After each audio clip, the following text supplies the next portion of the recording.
Bismillahirrahmanirrahim, wassalatu wassalamu ala mawlana rasulillah. Bonjour mes chers élèves, dans une nouvelle leçon intitulée Équilibre d'un corps solide soumis à l'action de trois forces. Alors après avoir discuté le cours concernant un corps solide soumis à l'action de deux forces, aujourd'hui on va essayer d'expliquer le cas où un corps est soumis à l'action de trois forces. Alors je vais essayer d'expliquer les points suivants. Je vais commencer par expliquer la première condition d'équilibre et comment décomposer ce qu'on appelle les vecteurs des forces et expliquer l'angle de frottement statique et aussi le coefficient de frottement statique K. Alors je commence d'abord par un petit rappel concernant un corps solide soumis à l'action de deux forces. Donc F1 et F2. Alors quand est-ce que ce corps soit en équilibre? Pour que le corps S soit en équilibre, il faut que les conditions suivantes sont vérifiées. Il faut que F1 et F2 doivent avoir ou bien ils appartiennent à la même direction. De même direction. De même, ou bien ils appartiennent à la même droite d'action. Appartiennent à la même droite d'action. Par exemple, ici, la droite d'action, je vais la nommer par exemple, ça c'est la droite d'action D. F2, ou bien F1 et F2, comme vecteurs, ils doivent avoir deux sens opposés. Deux sens opposés. D'accord? L'une dirigée vers la droite et l'autre vers la gauche. Et la somme vectorielle, ou bien F1 et F2 toujours, de même intensité. De même intensité. Ça veut dire quoi? Ça veut dire que F1 comme module égale à F2. Ça veut dire la distance, la norme, la distance de vecteur F2 égale à la distance, ou bien la norme de vecteur F1. Maintenant, je vais essayer d'ajouter la troisième force. D'accord? Ça, c'est pour la leçon précédente. Alors, les deux forces F1 et F2 appartiennent à la même direction, ou bien à la même droite d'action. F1 et F2 de sens opposé. D'accord? Et de même intensité. Ça, c'est ce qu'on appelle la première condition d'équilibre pour qu'un corps ou bien pour un corps soumis à l'action de deux forces. Maintenant, je vais essayer d'ajouter et d'expliquer le cas où on a trois forces. On a un corps S soumis à l'action de trois forces. Alors, je prends le corps S, donc il est soumis à l'action de trois forces F1, F2, d'accord, et F3. D'accord? Alors quand est-ce que ce corps-là, il soit en équilibre? D'accord? Il soit en équilibre, le cas où on a, voilà ici, les droites d'action des forces, bien sûr, ils doivent être comment? Coplanaires et concurrentes. Je vais expliquer ce que ça veut dire coplanaire. Alors, coplanaire, ça veut dire les droites d'action, d'accord, il appartient au même plan. Coplanaire, ça veut dire D1, je vais essayer de les tracer.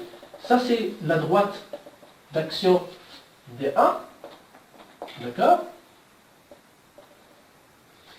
Et ici, c'est la droite d'action D2. Et la droite d'action D3.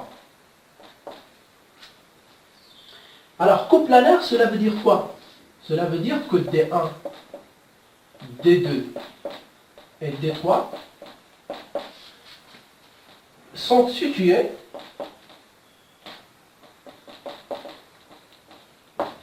dans un même plan. D'accord? Pardon. Dans un même plan. Alors les droits d'action, ça veut dire D1, D2 et D3, ils doivent appartenir au même plan, ou bien ils sont situés dans un même plan. Ça, cela veut dire quoi? Ils sont comment? Coplanaires. D'accord? Je passe à la deuxième condition, c'est que les droits d'action, ils doivent être concurrentes. Que ça veut dire concurrentes? Concurrentes, ça veut dire ils se coupent en un point. Ça, c'est concurrente. Voilà. Concurrente.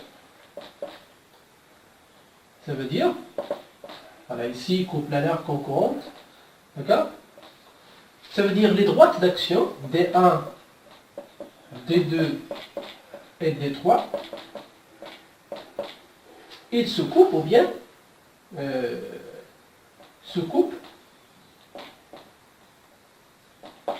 d'accord, en un point. Hein? Ils se coupent en un point. Voilà, je vais essayer de le nommer par exemple G. Voilà. Ils se coupent en un point, par exemple G. Voilà. La première condition d'équilibre, c'est que pour vérifier, ou bien pour qu'un corps il soit en équilibre, il faut que les droites d'action des forces sont coplanaires. Que ça veut dire coplanaire? Il appartient au même plan. Et concurrente, ça veut dire il se coupe en un point appelé G. Ça veut dire l'intersection se fait en un point appelé G. Deuxième point, c'est que la somme vectorielle des forces est nulle. Comme le cas où on a un corps soumis à l'action de deux forces. La même chose pour les trois forces, il faut avoir ce qu'on appelle F1 plus F2 plus F3 égale à vecteur nul. C'est la somme vectorielle. Ah, cela veut dire quoi? D'accord? Cela veut dire quoi? Que le polygone, si vous vous rappelez la notion de polygone, c'est le polygone, ou bien la ligne polygonale, est fermée. Je vais essayer de vous expliquer un petit peu la ligne polygonale, ou bien le polygone des forces. Alors, que ça veut dire la ligne polygonale? Polygonale. La ligne polygonale. Voilà. Alors, je vais essayer de redessiner l'exemple qu'on a discuté tout à l'heure. Alors, je prends un corps solide S soumis à l'action de trois forces. Par exemple, ici c'est F1, ici c'est F2, et l'autre c'est F3.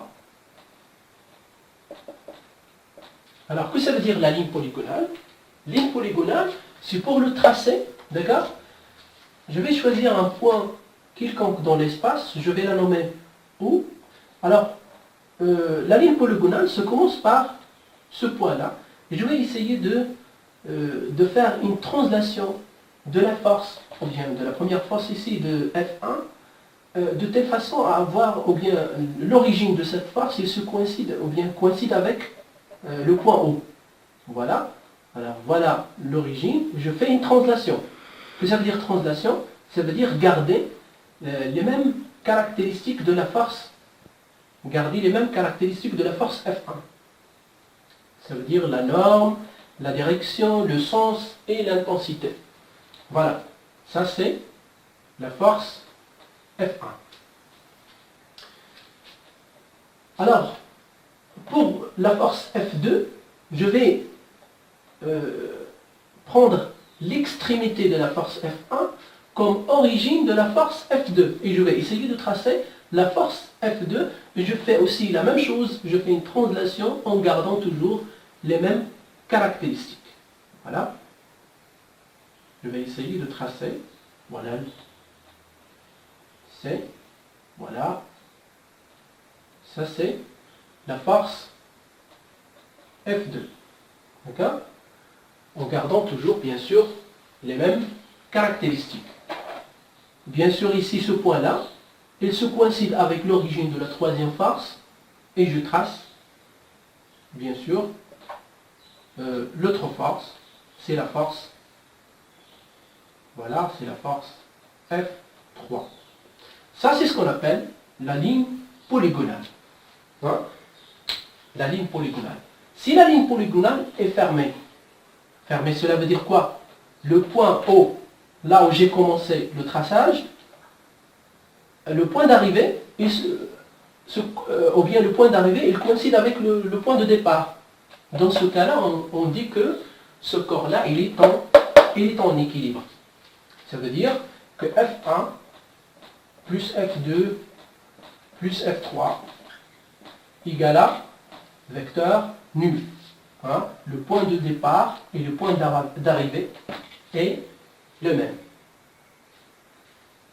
Alors, et pour le cas où on a la ligne polygonale est ouverte. Est ouverte, ça veut dire quoi? J'ai tracé la première force, voilà F1. La deuxième force, voilà, par exemple, voilà F2. D'accord? Et j'ai tracé la troisième force, F3. Alors vous voyez, s'il vous plaît, toujours, voilà, j'ai commencé par le point O, l'extrémité de vecteur ou bien de F1 devient l'origine de vecteur F2, d'accord? Et l'extrémité de vecteur F2 devient l'origine de vecteur F3, d'accord? Alors ici, c'est la ligne polygonale est ouverte. Cela veut dire quoi? Que la somme vectorielle des forces, il est non nul. Cela veut dire que F1 plus F2 plus F3 est différente 0, ou bien différente vecteur nul. Alors la somme, ça va être égal un vecteur, ou bien vecteur résultante, appelé F, en reliant le point de départ, qui est le O, et le point d'arrivée. Voilà, ça c'est le vecteur, voilà, vecteur résultante. Voilà, je vais la nommer par exemple grand F. Ici, alors la somme de ces forces devient égale à grand F. Je pense que la ligne polygonale elle devient claire. Alors comment tracer la ligne polygonale? Je prends un point quelconque de l'espace et je fais une translation de la première force. On conserve toujours les mêmes caractéristiques. D'accord? L'extrémité de la première force devient l'origine de la deuxième. D'accord? Et la même chose pour tracer la troisième, c'est l'extrémité de la deuxième force devient origine de la troisième force. Si on aura un polygone ou bien la ligne polygonale fermée, dans ce cas on dit que la condition d'équilibre est vérifiée, ça veut dire la somme égale à vecteur nul. Et si la ligne polygonale est ouverte en reliant le point de départ et le point d'arrivée, donc ça va donner une autre force, ce qu'on appelle la force résultante. Ça c'est appelé force résultante. Hein? Force résultante. Alors je passe maintenant au point suivant, c'est la décomposition des vecteurs force. Alors pour expliquer ce point-là, je vais essayer de vous rappeler quelques notions de maths. C'est la projection d'un vecteur sur ou bien dans un repère orthonormé. Je prends un repère de deux directions. Alors un repère de deux directions. L'axe des x, l'axe des y. D'accord? Et je prends un vecteur. Alors comme vous le savez que la force, c'est un vecteur. Alors, voilà f. Alors je vais faire la projection sur l'axe des x et l'axe des y. Alors le repère il est là, d'origine O, de vecteur unitaire I, d'accord, et de vecteur unitaire G. D'accord? Alors la projection de ce vecteur sur l'axe des x, ça va donner la composante suivant l'axe des x. Alors je vais essayer de la nommer, ou bien de le nommer. Alors je vais essayer de le nommer fx. Et la projection selon l'axe des y, ça va donner un vecteur que je vais le nommer fy. D'accord? Alors, mathématiquement, on peut écrire que f égale fx plus fy comme vecteur. Alors, la composante horizontale et la composante verticale, fy. Cette écriture, on peut l'écrire sous cette forme, égale à la norme de fx fois la composante unitaire i, plus fy comme norme fois la composante g. Alors fx comme vecteur égale à le module, ça veut dire la distance de ce vecteur, en fonction de i. D'accord? Égale à la norme. Fx, ça veut dire la norme, la distance. D'accord? Fois i plus fy fois g. Alors fx fois i plus fy fois j, ça c'est la force F. Revenons maintenant à la condition d'équilibre qu'on a écrit tout à l'heure. Alors on a écrit quoi? Que F1 plus F2 plus F3 égale à 0. Cela veut dire quoi? Cela veut dire que je peux faire la projection de cette équation sur l'axe des x. Et je peux faire la projection aussi sur l'axe des y. Sur l'axe des x, ça va donner quoi? Ça va donner que f1x, d'accord? f1x fois i plus f2x fois g, pardon, fois i toujours. Alors je parle de la composante en fonction de, ou bien selon, suivant x. D'accord? f1x, f2x, toujours, hein, fois la composante i, plus f3i, bien sûr 3x, d'accord? Égale vecteur nu. Alors je peux, puisque je factorise par la composante i, d'accord, ça va donner f1x plus f2x plus f3x, d'accord, égale à vecteur nul. Alors je peux, puisque vecteur unitaire il est différent de 0, cela veut dire que celui-là, ou bien cette somme-là, est égale à 0. Cela veut dire que f1x plus f2x plus f3x égale à 0. Voilà. Alors vous suivez s'il vous plaît. Je fais quoi? Je fais la projection de la condition d'équilibre sur l'axe des x.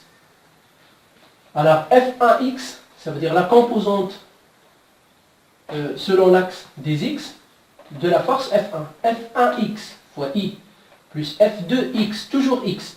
f2x fois i plus f3x fois i, toujours la composante, ou bien selon l'axe des x, égale à 0. Ça c'est la projection selon l'axe des x. Ça va donner, je factorise par i, ça va donner f1x plus f2x plus f3x égale à 0. Et puisque le vecteur unitaire est différent de 0, alors je vais avoir par la suite que f1x plus f2x plus f3x égale à 0. Alors bien sûr, à partir des trois composantes, c'est par exemple en connaissant deux composantes, on peut déterminer la troisième. Et la même chose aussi, on peut avoir l'autre, c'est, alors on peut avoir aussi, selon l'axe des y, c'est que f1y plus f2y plus f3y égale à aussi 0. Ça c'est la projection selon l'axe des x, ça c'est la projection selon l'axe des y. Donc, projection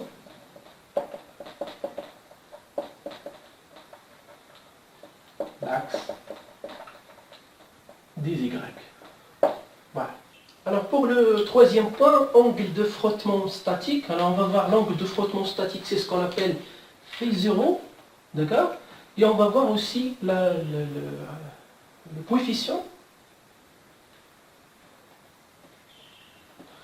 Coefficient de frottement statique, bien sûr, c'est ce qu'on appelle K. D'accord?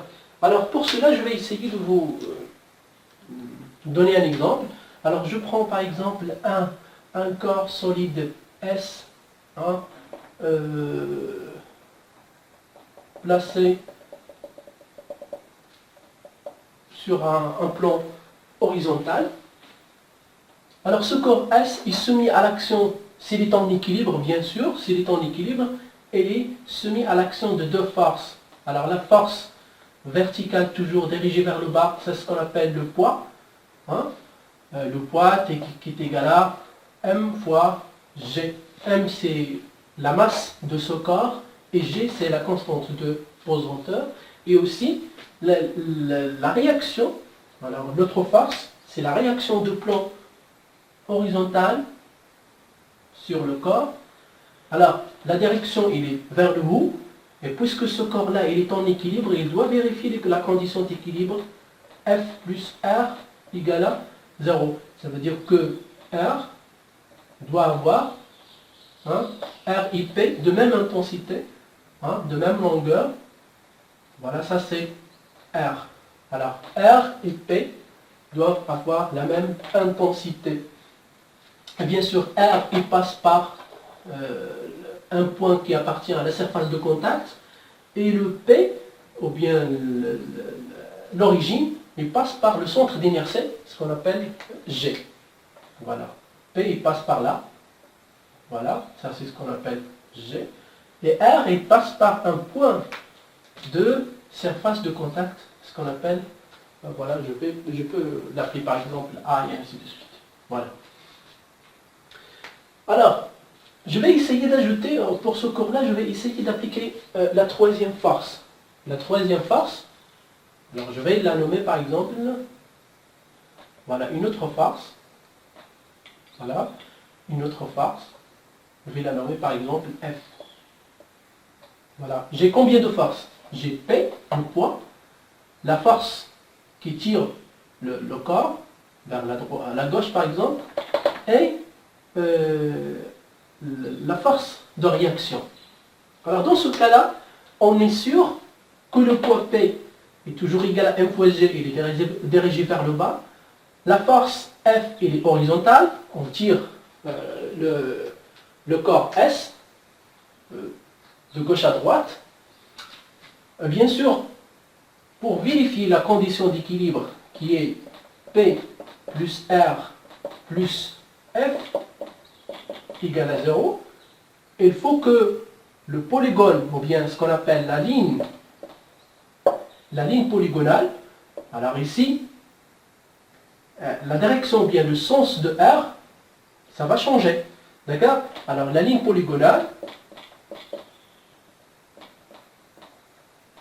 est fermée. D'accord? Alors la ligne polygonale est fermée, ça veut dire P et R et F forment ce qu'on appelle un polygone fermé. Alors je vais essayer de tracer le polygone dans cet exemple-là pour savoir quelle est la direction de la réaction R. Alors je commence par la force F. F elle est horizontale. Voilà. Je prends par exemple, je vais vous donner des exemples. Alors je prends P égale à 5 newtons comme un exemple. F c'est égal à 2,5 newtons. Alors je vais, vous voyez que la norme de F ou bien de P est le double de celle de F. Alors ici c'est F. D'accord? Je commence par le point, je vais l'appeler O.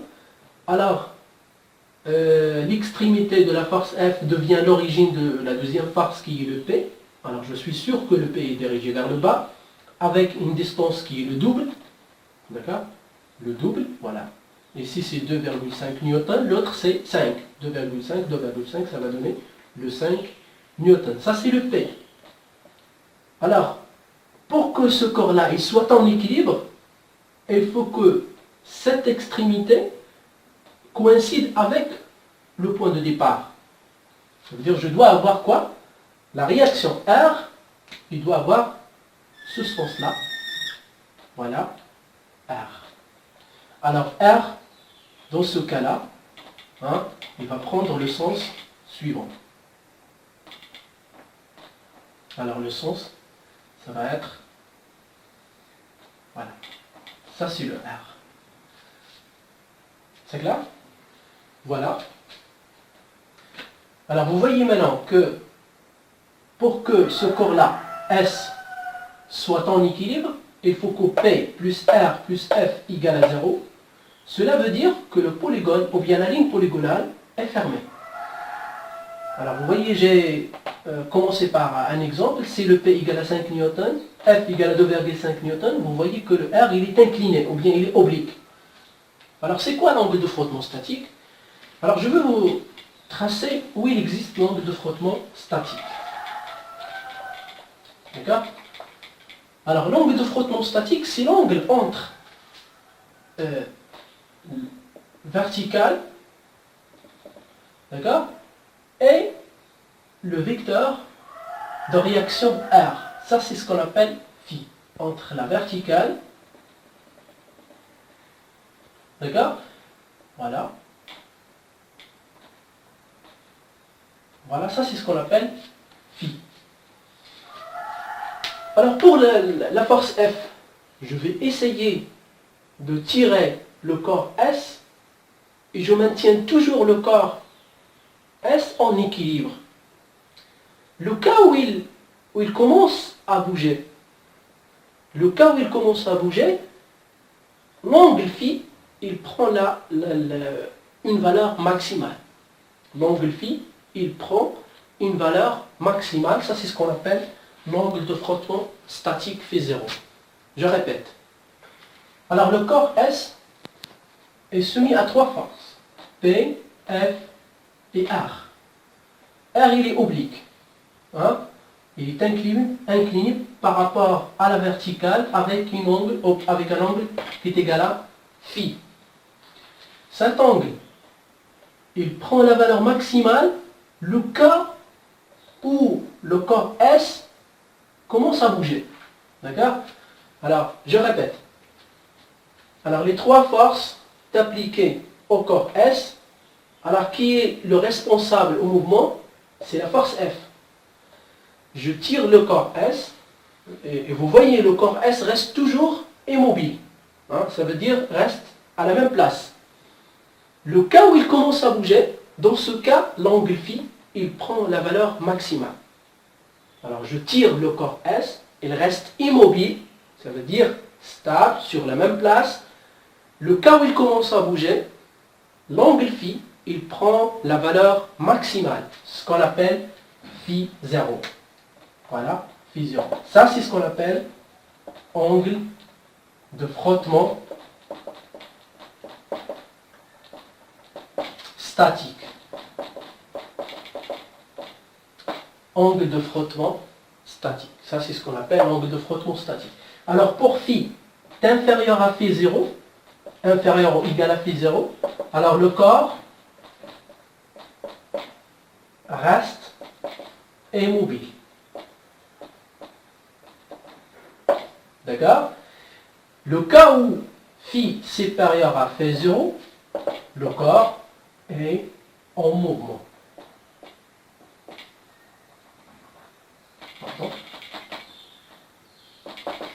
Voilà. Le coefficient de frottement statique, bien sûr, le coefficient de frottement statique, comme on l'a vu tout à l'heure, que chaque vecteur, il a des composantes. Alors, vecteur R, il a la composante tangentielle, je vais la noter RT, d'accord? Et il a la composante normale, ce qu'on appelle Rn. D'accord? La composante normale et la composante tangentielle. R égale à RT plus Rn. D'accord? Alors, bien sûr, vous voyez que RT, c'est cette vecteur, c'est la même ici. Alors si je prends la tangente phi, tangente phi 0, ça c'est ce qu'on appelle le coefficient K, le coefficient de frottement statique.